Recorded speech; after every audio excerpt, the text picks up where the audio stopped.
जय Shri Ram. I am doctor Manish Jaiswal. इस video में हम लोग छत्तीसगढ़ के प्राइवेट मेडिकल कॉलेज में एडमिशन के प्रोसीजर के बारे में बात करेंगे। साथ ही जो छत्तीसगढ़ में जो प्राइवेट मेडिकल कॉलेजेस हैं उसके बारे में कुछ बेसिक इन्फॉर्मेशन। तो वो सभी स्टूडेंट जो छत्तीसगढ़ के हैं या छत्तीसगढ़ के बाहर के हैं और यहाँ के प्राइवेट मेडिकल कॉलेज में MBBS करना चाहते हैं, उनके लिए ये वीडियो इंपॉर्टेंट होने वाला है और काफ़ी सारी इंपॉर्टेंट चीज़ें हम यहाँ पे डिस्कस करेंगे, जैसे कि एलिजिबिलिटी क्या है जो सबसे इंपॉर्टेंट है कि कौन बच्चे एलिजिबल होते हैं, टोटल नंबर ऑफ सीट्स कितनी है और सीट्स के टाइप क्या है, यहाँ पर रिजर्वेशन क्या फॉलो किया जाता है, फीस स्ट्रक्चर क्या है, फ्री एग्जिट कब और कैसे कर सकते हैं कि आपको प्राइवेट कॉलेज में भी बॉन्ड देना पड़ता है या भरना पड़ता है, साथ ही साथ में अप्रॉक्सीमेट जो कट ऑफ है लास्ट ईयर का और दिस ईयर का क्या एक्सपेक्टेड हो सकता है। तो सबसे पहले बात कर लेते हैं एलिजिबिलिटी के लिए। तो छत्तीसगढ़ में अभी फ़िलहाल इस साल नीट 2024 के माध्यम से टोटल 5 मेडिकल कॉलेजेस हैं प्राइवेट जिसमें एडमिशन होना है। 3 लास्ट ईयर तक थे और 2 नए मेडिकल कॉलेज यहाँ पर ऐड हुए हैं जिनमें सीटों की संख्या 150 और 150। एक जो नया मेडिकल कॉलेज है अभिषेक मिश्रा मेमोरियल मेडिकल कॉलेज, मैं उसमें बिल्कुल श्योर नहीं हूँ कि 150 है, कुछ जगह पे 100 कहा जा रहा है और कुछ जगह पे 150 कहा जा रहा है, उस पर बात करेंगे।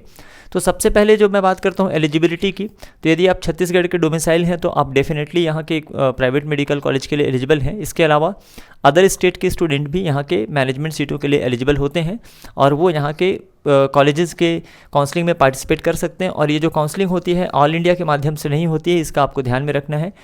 गवर्नमेंट मेडिकल कॉलेज और प्राइवेट मेडिकल कॉलेज की काउंसलिंग यहाँ पे साथ में कराई जाती है। CGDME के द्वारा एकमात्र माध्यम है छत्तीसगढ़ डायरेक्टर मेडिकल एजुकेशन। और जब आप प्राइवेट मेडिकल कॉलेज को ऑप्शन में चूज़ करते हैं यहाँ पर, तो आपको 1 लाख रुपए का एडिशनल सिक्योरिटी डिपॉजिट देना पड़ता है जो कि आपको फर्स्ट राउंड में ही सबमिट करना होता है। फ्री एग्जिट के बारे में भी बात करेंगे कि कब आप किस तरीके से फ्री एग्जिट कर सकते हैं, अदरवाइज़ आपके ये जो 1 लाख रुपए हैं ये डूब जाएंगे या फिर ये जमा कर लिए जाएंगे, फोरफिटेड हो जाएंगे। तो ये जो आपका छत्तीसगढ़ के जो बच्चे हैं उनको खास करके इस चीज़ को ध्यान देना है कि यदि वो प्राइवेट कॉलेज में इंटरेस्टेड नहीं है तो गलती से भी प्राइवेट कॉलेज चूज़ ना करें, क्योंकि आपको अननेसेसरीली 1 लाख रुपए एडिशनली सिक्योरिटी डिपॉजिट दिखाना पड़ेगा। और पिछले साल नीट 2023 के काउंसलिंग का जो सिक्योरिटी डिपॉजिट का विवाद है वो अभी तक चल रहा है, कई छात्रों को सिक्योरिटी डिपॉजिट वापस नहीं हुआ है, तो इस चीज़ का आपको ध्यान रखना है बिल्कुल प्रॉपर तरीके से। और सीट की बात हम लोग कर लेते हैं। तो टोटल नंबर ऑफ सीट, जैसे यहाँ पे आप देख सकते हैं कि Shankaracharya institute of medical science जो भिलाई दुर्ग में स्थित है, यहाँ पे 150 सीटें हैं, आपको पता होगा, जिसमें से 15% सीटें NRI की सीटें जो हैं 22 और गवर्नमेंट कोटा की जो सीटें हैं वो 64 हैं, मैनेजमेंट कोटा की सीटें 64 हैं। कई सारे पेरेंट्स और बच्चे इस बात को लेकर कन्फ्यूज़ होते हैं कि क्या गवर्नमेंट कोटा और मैनेजमेंट कोटा की फ़ीस में कोई अंतर है। तो ऐसा बिल्कुल भी नहीं है, दोनों की फ़ीस सेम होती है, गवर्नमेंट कोटा की भी और मैनेजमेंट कोटा की भी। जो गवर्नमेंट कोटा है उसमें सिर्फ और सिर्फ छत्तीसगढ़ डोमिसाइल स्टूडेंट ही पार्टिसिपेट कर सकते हैं। जो मैनेजमेंट कोटा है उसमें अदर स्टेट के बच्चे भी पार्टिसिपेट कर सकते हैं। काउंसलिंग CGDME के माध्यम से ही होना है। जो 2 नए मेडिकल कॉलेज खुले हैं, Abhishek Mishra memorial medical college Bhilai में है, यहाँ पर मैंने कहा कि सीटों की संख्या को लेकर मैं श्योर नहीं हूँ, तो मैंने फिर भी 150 ही मेंशन कर दिया है यहाँ पे।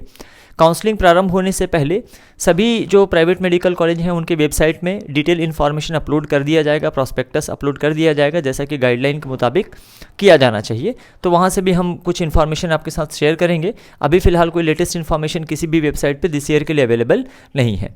जो रावतपुरा सरकार मेमोरियल मेडिकल कॉलेज है वो 150 सीट हैं और ये रायपुर में स्थित है। तो कुल मिला के यहाँ पे आपको टोटल 5 प्राइवेट मेडिकल कॉलेज मिलेंगे और इसमें जो सीटों का डिस्ट्रीब्यूशन है, NRI सीटों के लिए केवल NRI या NRI स्पॉन्सर्ड बच्चे ही एलिजिबल होते हैं। इस चीज़ का आपको ध्यान रखना है, जिसका फीस स्ट्रक्चर काफ़ी हैवी या काफ़ी हाई होता है। हाँ, अब बच जाता है गवर्नमेंट और मैनेजमेंट का।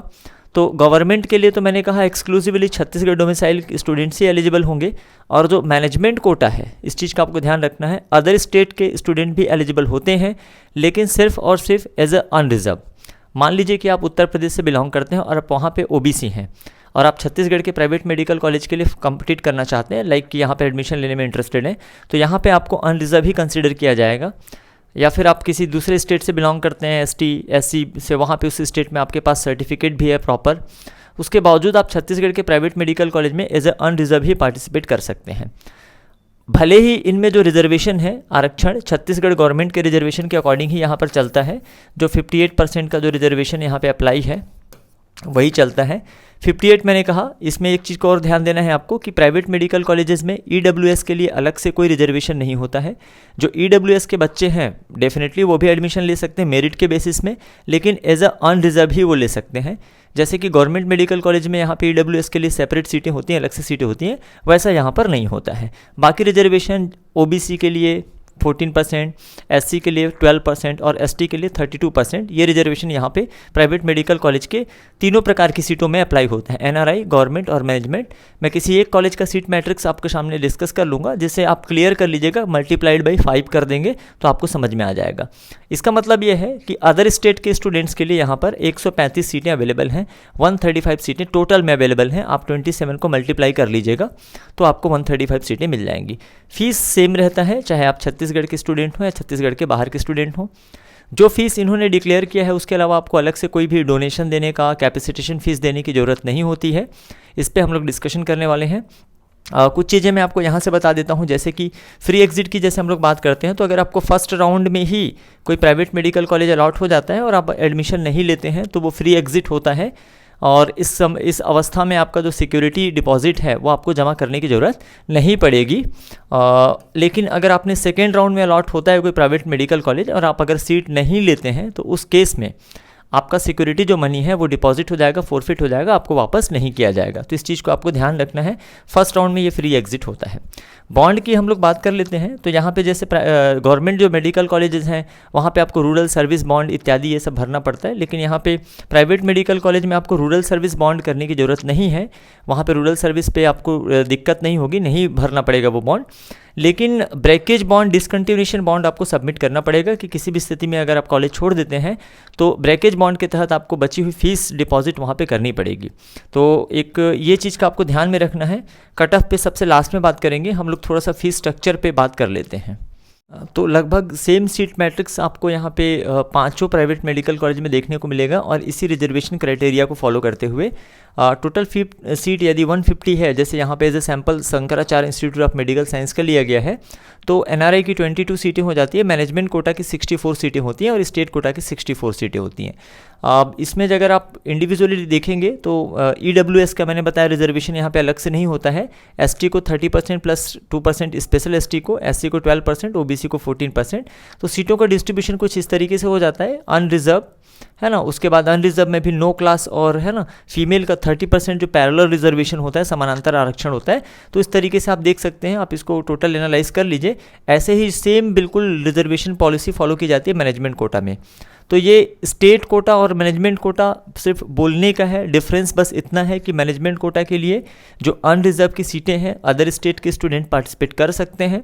बाकी जो कैटेगरी है लाइक मैनेजमेंट कोटा की ST, SC, OBC की जो सीटें हैं इसमें सिर्फ छत्तीसगढ़ के स्टूडेंट्स के कास्ट सर्टिफिकेट ही वैलिड होते हैं, इसलिए इन कैटेगरीज़ का जो कट ऑफ है वो ड्रास्टिकली बहुत कम हो जाता है। कई सारे ऐसे भी बच्चे हैं जो छत्तीसगढ़ से बिलोंग तो करते हैं, वो प्राइवेट कॉलेज में एडमिशन लेना चाहते हैं, पर काउंसलिंग के समय उन्हें इस बात का डर रहता है कि मैनेजमेंट कोटा अगर हम डाल देंगे तो ज़्यादा फीस लगेगी या ज़्यादा आपको अलग से कोई कैपेसिटेशन फीस या डोनेशन देना पड़ेगा। तो ऐसा कुछ भी नहीं है। अगर आप छत्तीसगढ़ के स्टूडेंट हैं और प्राइवेट कॉलेज में एडमिशन लेना चाहते हैं, इच्छुक हैं, आपका बजट है, तो आप गवर्नमेंट कोटा के साथ साथ मैनेजमेंट कोटा भी ऑप्ट करिए, क्योंकि मैनेजमेंट कोटा का कास्ट के लिए OBC, ST और SC कास्ट के लिए जो कट ऑफ है गवर्नमेंट के कंपेयर में काफ़ी कम जाता है। क्योंकि कई लोगों को लगता है कि गवर्नमेंट कोटा के थ्रू, देखिए फीस गवर्नमेंट कोटा बोलने का मतलब ये नहीं कि आपको गवर्नमेंट कॉलेज की इक्वल फीस देनी होगी, वो फीस आपकी नहीं लगेगी। तो सेम यही चीज़ आपको है ना अदर में भी देखने को मिलेगा। NRI में भी इवन ये सेम डिस्ट्रीब्यूशन होता है, हालांकि ज़्यादातर जो NRI की सीटें हैं वो अनरिजर्व में ही कन्वर्ट हो जाती हैं। पिछले कुछ वर्षों में ये भी देखा गया है कि मैनेजमेंट कोटा की जो सीटें हैं खास करके ST और SC कैटेगरी की, तो इनके लिए कैंडिडेट नहीं मिलते, मतलब इवन क्वालिफाइंग मार्क्स पर भी यहाँ पर MBBS मिल सकता है प्राइवेट में ST कैंडिडेट को, तो इनकी सीटों को कन्वर्ट करके अनरिजर्व में बदल दिया जाता है। तो ये सारी चीज़ें सेकेंड थर्ड राउंड पे होती हैं। काउंसलिंग में आपको इस बात का भी ध्यान रखना है कि रजिस्ट्रेशन जो होता है प्राइवेट मेडिकल कॉलेज हो या गवर्नमेंट मेडिकल कॉलेज हो, सिर्फ और सिर्फ फर्स्ट राउंड के समय ही आपको रजिस्ट्रेशन करा लेना है। सेकेंड राउंड, मॉपअप राउंड या स्टे वैकेंसी राउंड में अलग से पैरेलल एंट्री नहीं होती है। तो इस चीज़ का आपको ध्यान रखना है कि यदि आप छत्तीसगढ़ के काउंसलिंग में पार्टिसिपेट करना चाहते हैं तो रजिस्ट्रेशन आपको फर्स्ट राउंड से ही कराना होगा, जिसके लिए नोटिफिकेशन जल्द ही CGDME की वेबसाइट पे अपलोड कर दिया जाएगा। फीस नियामक समिति ने छत्तीसगढ़ के जो प्राइवेट मेडिकल कॉलेज हैं और डेंटल कॉलेज हैं उसका जो फीस जो है फाइनलाइज़ किया था, और ये 3 सालों के लिए होता है। तो 2022-23, 23-24 और 24-25 सेशन, इसका मतलब ये है कि दिस सेशन के लिए भी आपके प्राइवेट मेडिकल कॉलेज की फ़ीस यही रहने वाली है।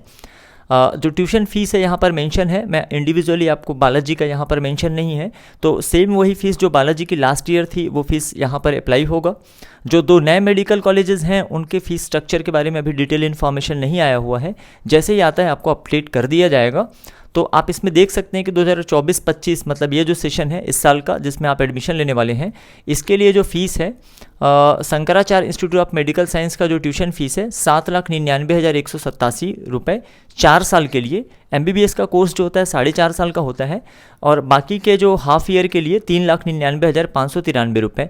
तो ये एनुअल फीस है पर ईयर जो आपको देना होता है। मैं कॉलेज की वेबसाइट से जो स्लिप है फीस की स्लिप उसको भी आपको शेयर करूँगा, दिखाऊँगा। और रिम्स की जो फीस है 7,45,187 रुपये 4 साल के लिए, और फिर जो हाफ ईयर बचता है उसके 3,72,593 रुपये 50 पैसे। इसमें एक चीज़ और मेंशन है, आप थोड़ा सा ध्यान दीजिएगा कि DME ने और फीस नियामक समिति ने इस चीज़ को नोटिस में दिया था। हालांकि अब ये चीज़ कॉलेज में अप्लाई होती है नहीं होती है, कॉलेज के स्तर पे उस चीज़ को समझा जाएगा, पर इन्होंने ये कहा था कि छात्रावास, मेस और कॉलेज आने जाने के लिए, मतलब ट्यूशन फीस के अलावा जो भी छात्रावास है, मेस है और कॉलेज आने जाने के लिए ट्रांसपोर्टेशन की जो फैसिलिटी है, सुविधा है, ये वैकल्पिक या ऑप्शनल रहेगी। प्रत्येक छात्र छात्राओं के लिए यह बाध्यता नहीं है कि इसका उपयोग करें, यह स्वैच्छिक है। इसका मतलब यदि आप उपयोग करना चाहते हैं तो आप करिए, अदरवाइज़ नहीं भी करते हैं तो कोई दिक्कत नहीं है। छात्रावास, मेस और ट्रांसपोर्टेशन जो चार्ज है ना, नो प्रॉफिट नो लॉस पे ही लिया जाना चाहिए और केवल उपयोगकर्ता छात्र छात्राओं से ही लिया जाना चाहिए, अन्य छात्रों से नहीं लिया जा सकेगा। ये क्लियर नोटिस CGDME की वेबसाइट पर उपलब्ध है, पर अब कॉलेज वाले क्या करते हैं ये इस पे डिपेंड करता है, निर्भर करता है। चीज़ें ये भी मेंशन है कि ट्यूशन फीस के अलावा कोई अन्य मदों में जो भी फीस ली जाएगी उसका पूरा जो डिटेल है कॉलेज की वेबसाइट पर, और एडमिशन के लिए जो प्रॉस्पेक्टस जारी होने वाला है उसमें भी ये मेंशन होना चाहिए, और ये काउंसलिंग से पूर्व अनिवार्य रूप से जारी करेंगे। और प्रॉस्पेक्टस की एक प्रति जो है प्रवेश तथा फीस विनियामक सचिवालय में जमा किया जाना चाहिए। आज 11 अगस्त हैं और अभी मैंने सभी जो 5 प्राइवेट मेडिकल कॉलेजेस हैं उनकी साइट पे विजिट किया था, तो लेटेस्ट प्रॉस्पेक्टस अवेलेबल नहीं है, और जो प्रॉस्पेक्टस है भी तो उसमें फ़ीस के बारे में कोई भी डिटेल इन्फॉर्मेशन नहीं है। चीज़ें ये भी मेंशन है कि संबंधित जो संस्था है उक्त फीस के अलावा कोई भी अन्य शुल्क जैसे यूनिफॉर्म हो गया, ID card, library card, laboratory या भी कोई कल्चरल एक्टिविटी, स्पोर्ट्स एट्सेट्रा है, इनके लिए भी कोई अतिरिक्त फीस नहीं वसूल कर सकेंगे। Caution money one time payable होता है और ये 25,000 जो है ये एक बार देना होता है जो बाद में रिफंडेबल होता है। तो चलिए इस पे बहुत ऑलरेडी मैंने कभी डिस्कस किया हुआ है। तो निर्धारित फीस लेना एक चीज़ और है, संस्था द्वारा निर्धारित फीस से अधिक फीस लेना अथवा समिति द्वारा निर्धारित मद से अन्य मद में फीस लेना कैपिसिटेशन फीस कहलाएगा एवं दोषी संस्था के ऊपर अधिनियम के प्रावधानों के अनुसार कार्यवाही की जाएगी, ऐसा DME की वेबसाइट में मेंशन है। मैं कॉलेज की फ़ीस के बारे में आपको बता देता हूँ कि जो कॉलेज की जो फ़ीस है, हाँ किसी एक कॉलेज का एज ए सैम्पल हम लोग ले लेंगे, बालाजी का ही ले लेते हैं। ये प्राइवेट कॉलेज पे चले जाते हैं और बालाजी का लेते हैं क्योंकि फ़ीस दिस ईयर भी सेम रहने वाली है ना, इसमें चेंजेस नहीं होने वाले हैं। तो कॉलेज वाले कैसे फ़ीस लेते हैं, जो फीस विनियामक समिति ने कहा है कि ट्यूशन फीस जो है 7,50,187 रुपये होना चाहिए और जो कॉशन मनी है ये 20,000, ठीक है। इसके अलावा ये जो है ये ऑप्शनल होना चाहिए था, ऑप्शनल मतलब ट्रांसपोर्टेशन, हॉस्टल और मेस फीस, इसके अलावा वर्कशॉप और कॉन्फ्रेंस का 5 लाख रुपए। तो जो 7,50,187 रुपये ट्यूशन फीस डिसाइड किया गया था उसके अतिरिक्त eight the time of admission आपको कुल यहाँ पे अगर बालाजी में एडमिशन लेते हैं तो 12,70,187 रुपये लगेगा पर ईयर का। इसके साथ ही at the time of admission है ना आपको 2 DD बना के देने होते हैं। डिमांड ड्राफ्ट एक 7,50,187 का और एक डिमांड ड्राफ्ट 5,20,000 का होता है, 2 अलग अलग DD देने होते हैं। एक चीज़ और इसमें मेंशन है कि आपको प्राइवेट कॉलेज में एडमिशन के समय 1 साल के ट्यूशन फीस का बैंक डिपॉजिट या बैंक गारंटी भी देना होता है ना। बैंक गारंटी जो है ये सेम आपका 7,50,187 रुपये का एडिशनल है ये, मतलब जो फीस आप सबमिट करेंगे eight the time of admission, इसके अलावा आपको जो भी ट्यूशन फीस है ये सभी मेडिकल कॉलेजेस के लिए एप्लीकेबल है। वहाँ की जो ट्यूशन फीस रहेगी उसका आपको 1 ईयर का बैंक गारंटी आपको बना के देना होता है और ये बैंक गारंटी 5 साल के लिए आपका वैलिड रहेगा। ये इसलिए लिया जाता है कि यदि किसी कारणवश आप सही समय पर ट्यूशन फीस जमा नहीं कर पाते हैं तो ये गारंटी जो है आपकी ब्रेक कर दी जाएगी। तो इस चीज़ का आपको ध्यान में रखना है कि लगभग ये आपका बजट होने वाला है। तीनों मेडिकल कॉलेज का फ़ीस बहुत ज़्यादा डिफरेंस नहीं है, लगभग समान ही है। तो ये कुछ ज़रूरी डॉक्यूमेंट हैं eight the time of admission. ये अलॉटमेंट के बाद आप कॉलेज की वेबसाइट से डाउनलोड कर सकते हैं। इस पर हम लोग सेपरेट डिस्कशन करेंगे। तो इस वीडियो में इतना ही। मिलते हैं नेक्स्ट वीडियो में। जो कट ऑफ है इसके बारे में मैं नेक्स्ट वीडियो में बात करूंगा। ये वीडियो काफ़ी ऑलरेडी लंबा हो चुका है, तो हम नेक्स्ट वीडियो में ज़रूर बात करेंगे कि प्राइवेट मेडिकल कॉलेज में क्या कट ऑफ आप एक्सपेक्ट कर सकते हैं। Thank you very much.